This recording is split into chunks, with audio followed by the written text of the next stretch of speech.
Hello all, welcome to watch the word. Captain Miller first part ఎలా ఉంది అంటే, నాకు ఫస్ట్ హాఫ్ చాలా బాగుంది అనిపించింది.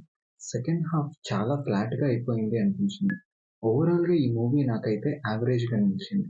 ఇంకా 2 పార్ట్స్లో ఏం చూపిస్తారో ఏంటో. ఈ సినిమా స్టోరీ విషయానికి వస్తే, ఈ కథ 1930స్లో జరుగుతుంది. అంటే మనకి స్వతంత్రం రాకముందు బ్రిటిష్ పరిపాలనలో. దేశంలో అంటరాని వాళ్ళుగా, బానిసలుగా రాజ్య పరిపాలనలో జరుగుతుంటే, ఆ రాజులని బ్రిటిషర్స్ పాలిస్తుంటారు.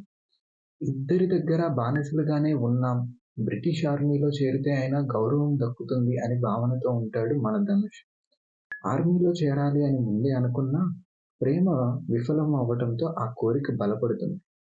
ఆర్మీలో చేరిన ధనుష్ ఆర్మీలో నుంచి ఎందుకు బయటికి వచ్చాడు? బందిపోటుగా ఎలా మారాడు? మరి ఆ ప్రేయసి ఎవరు? తనకు ఈ కథకి సంబంధం ఏంటి?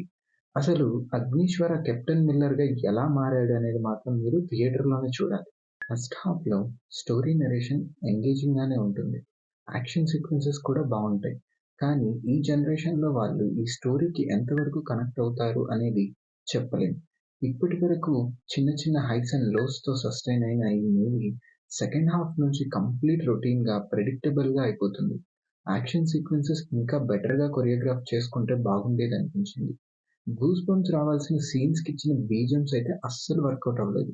శివరాజ్ కుమార్ గారిని ఈ మూవీలో క్యాస్ట్ చేసుకున్నా కూడా ప్రాపర్‌గా యూజ్ చేయలేదు అనిపించింది.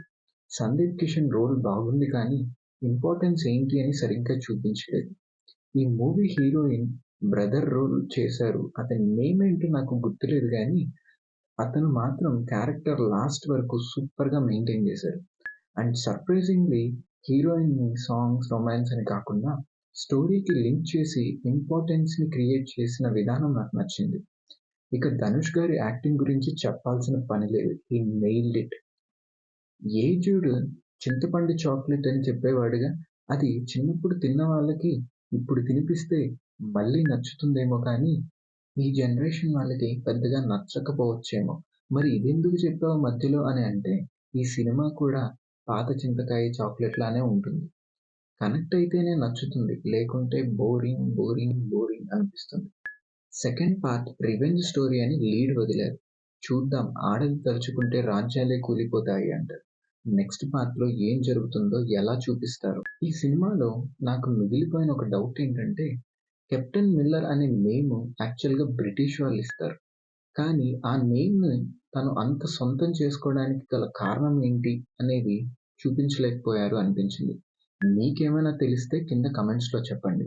ఫైనల్ వర్డిక్ట్ ఏంటి అంటే, మీకు యాక్షన్ సీక్వెన్సెస్ నచ్చుతాయన్నా, ధనుష్ గారిని థియేటర్‌లో చూడాలి అనుకుంటే మాత్రం ఈ సినిమాని తప్పకుండా చూడొచ్చు. ఇదండి నా రివ్యూ. నా రివ్యూ కనుక మీకు నచ్చినట్టయితే please like, share and subscribe to the channel. Thank you for watching the video.